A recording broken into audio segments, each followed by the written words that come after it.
Hey friends, this is Marilyn from tarotclarity.com, and today I think you're going to love the video.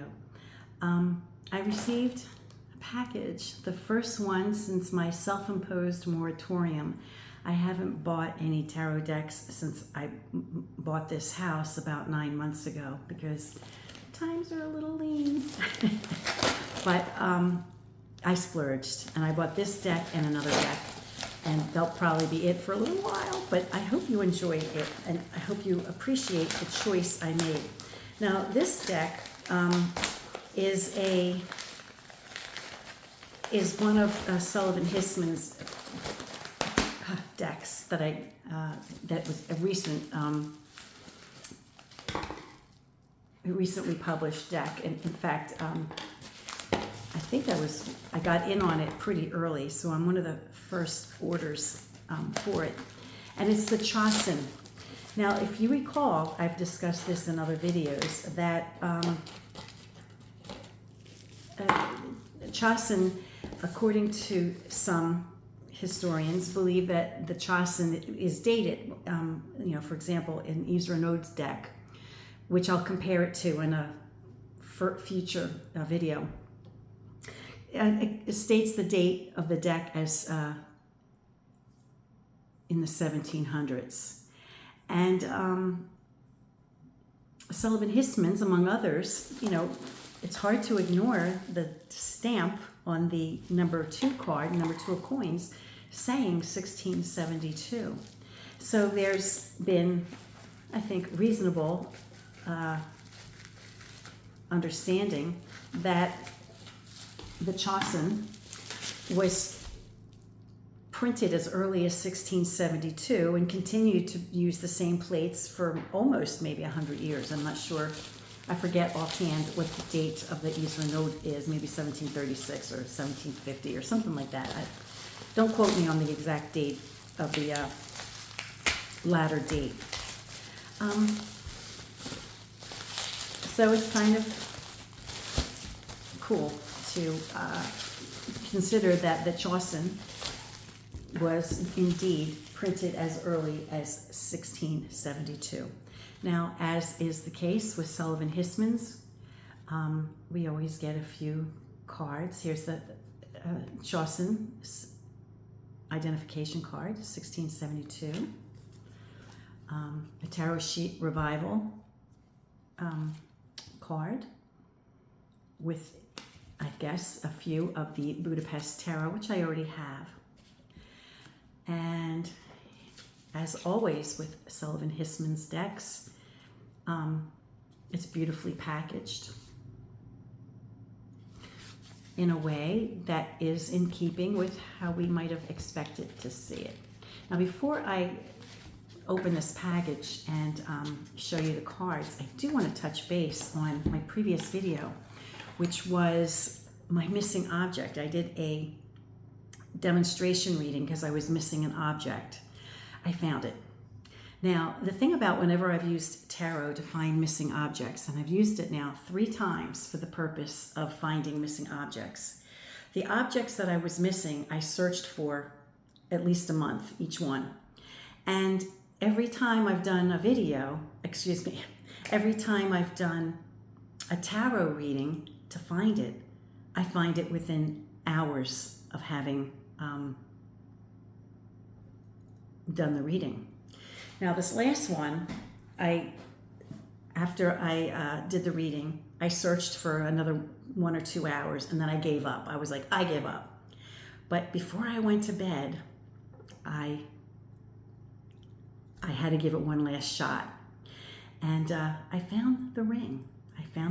Now, it may interest some of you to know how I found it. Now, the first 2 readings I ever did for finding a misplaced object, the readings were spot on. I followed the directions and it led me to where the item was. This one, I still don't know how it got there.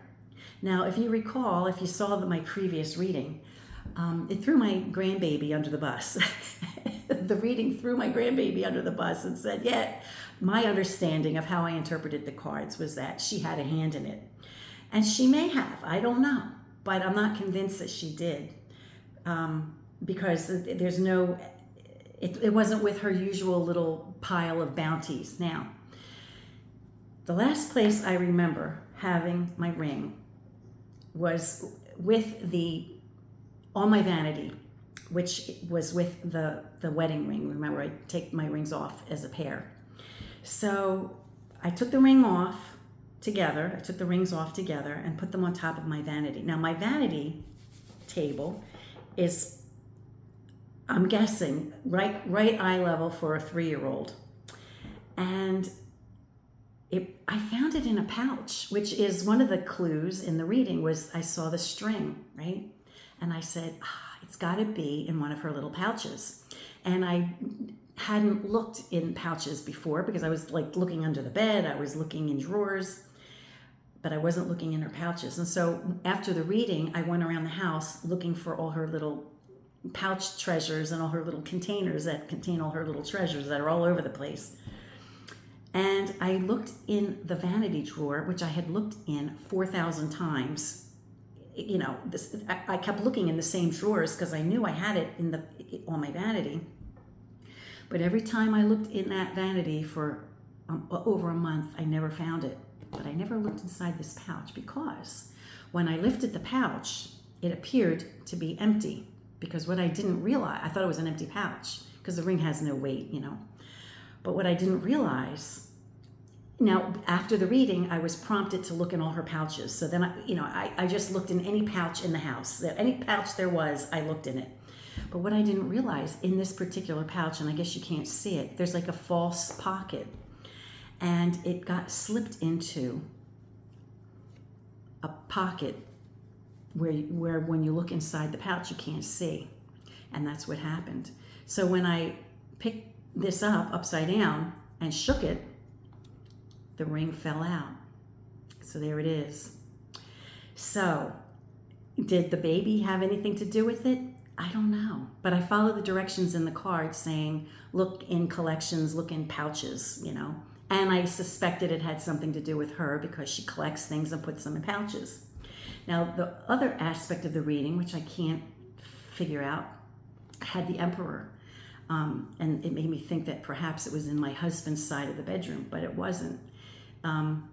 It was definitely in my vanity on my side, you know, of our bedroom. So anyway, I found the ring. And I'm so happy. But whether or not, you know, it was, I can't like exactly, I put it on. I can't exactly say that it was how I, you know, imagined it. Like, I can't exactly swear that the baby did it, right? I won't even ask her because I don't want to look like I'm accusing her of anything, you know? So I don't really rightly know if she had a hand in it or not. I just know when I follow the directions to look in pouches, that's where it was. Whether she had a hand in it or not, or whether my husband did, I'll never know. Okay, so let's get back to this beautifully packaged Chosson. And hopefully I got a nice low number. Dang, it looks like I have number 8. Wow, I think it's number 8. So I don't know how many cards there are, how many prints there were in this run. Let me see. Usually there's a card that will tell you how many cards were in the run.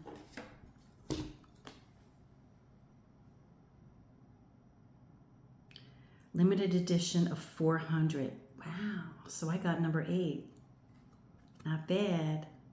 Not bad at all. Very happy. Very happy. Okay, so let me flip the camera and show, I'm leaving them in the order that they've arrived. I'm not changing the order. Now, after I do this video, if the video isn't too long, I'll do a demonstration reading because I like to break decks in with a demonstration reading. And if say the video is longer than like 15 or 20 minutes, I'll save the demonstration reading for the next video. And then after that video, I'll do a comparison between this Chosson and the one that was published by Yves Renaud, because I think sometimes it's very nice to compare master card makers, you know, to see, you know, how they might have felt about making decisions, right? Okay, so let me flip the camera and we'll take a good look at this beautiful deck. So it is a bit of a chunky deck. And of course it has square corners in keeping with historic accuracy. The backs are a similar design to what we've seen already in other historic decks. Beautiful. There's not a gloss, but there is a slight sheen. And it's a very overcast day. Usually I just allow the light from the window to come in and I don't turn overhead lights on. But today is overcast, so I've turned on the overhead light, which is why you might see an extra glare. I'll try to hold them so you don't see that.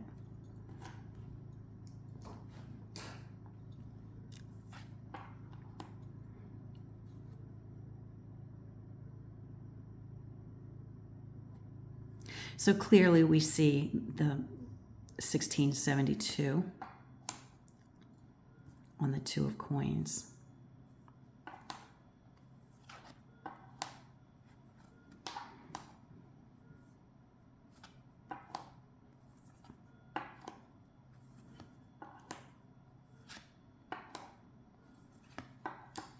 Now what makes the Chosson special, particularly if the 1672 date is accurate, is that it is probably one of the earliest TDM2 styles that we have on hand.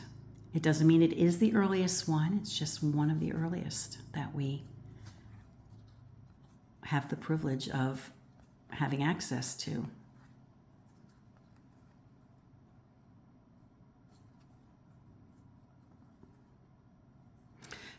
This is a very clean deck. No, very clean. Not a, not a muddled mess, it's lovely.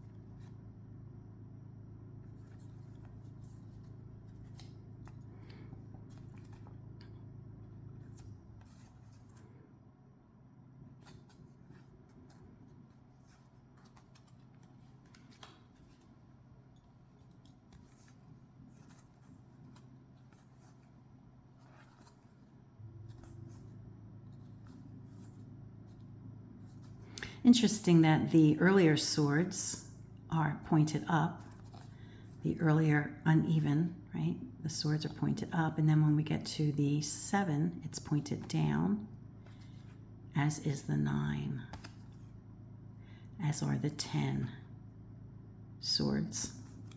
So I don't know, if it's just the way it came off the press or if that was, the correct way. Of course, by the time, by the time I shuffle the cards, I end up not having them in the correct direction. And I don't particularly concern myself with direction. Okay, we have the Fool.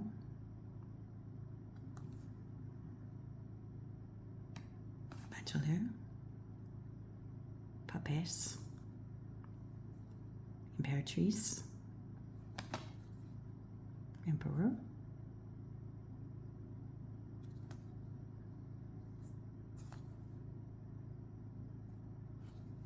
Pope, Lover,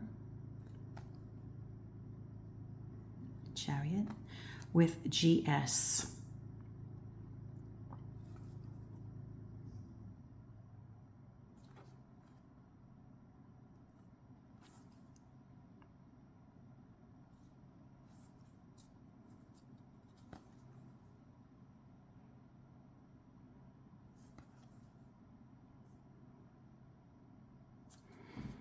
As we frequently see with the Hanged One, Sometimes we have the name in the right direction with the body hanging and then the number inverted.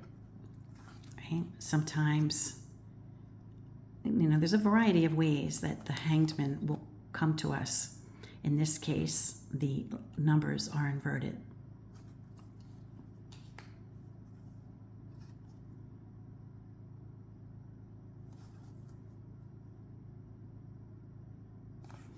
Beautifully done. Very nicely done.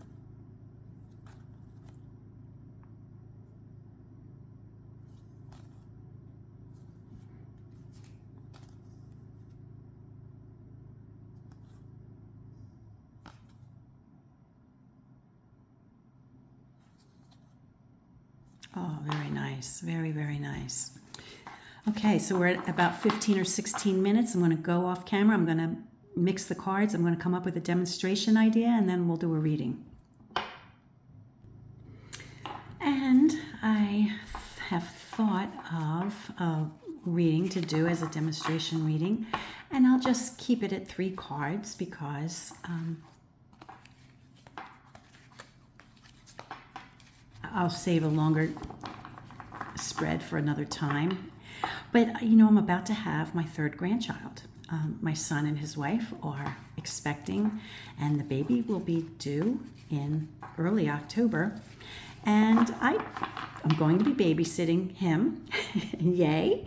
And I just want a little heads up on his little personality and, ways that I can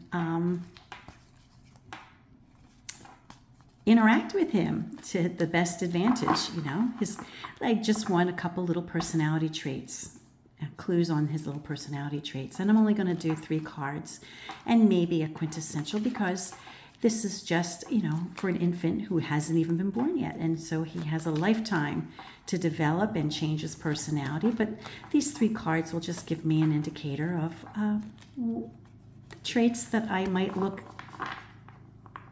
for while he's a newborn.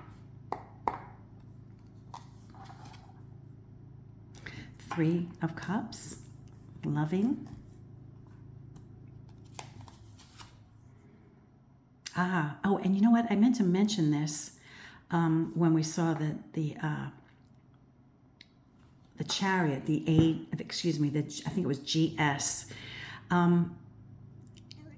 The Chosson is dated like 1734, 1736, right? That is the run that we had from Yves Renaud. But if we have a date of 1672, that's an indicator that the wood blocks were from 1672. And then on the Chariot, we saw the letters GS, which usually indicates who made them, which would be consistent with Guillaume Sellon. Guillaume, I think probably is a translation of William. Sellon or Sellon, Sellon. Anyway, I just thought I'd mention that before I forgot.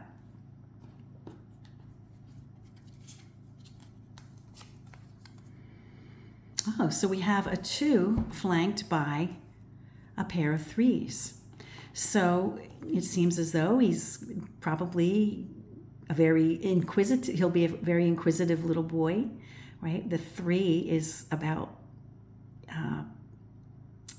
abundance or growth, right? And the 2, so it seems like he's going to be a very well-natured little guy who's curious. I think I'm going to interpret those 3s as, increasingly being a curious little kid, responds well to love and hugs and kisses. So he's going to be just my kind of baby. Okay, so we have a 6 and 2, which gives us 8, which gives us the Justice card. So let me pull the Justice card. Okay, so here we have the Justice card as the quintessential card. So, it's hard not to be fair with an infant because, how else would you be with an infant? But just do right by the baby, of course, which is what I would do. But, the Justice card is a suggestion of just being fair and which I wouldn't know how else to be with, you know, with a baby. Just be fair. Allow him to show me his personality without imposing too many restrictions on him. And I think he's going to be a loving little fella, you know, eager to learn, eager to respond to other people. Well-balanced little kid. You know, we have the suit of cups and the suit of coins. I associate the suit of coins with well-being, you know, comfort-wise, as well as material or home-bound, you know, home life or whatever. Coins can also represent location, or like business work, right? But in the context of the question, we're talking about an infant. So I'm translating the coins as domestic, you know, in the home, right? And then the cups also as being like emotionally eager. Maybe he's eager to please.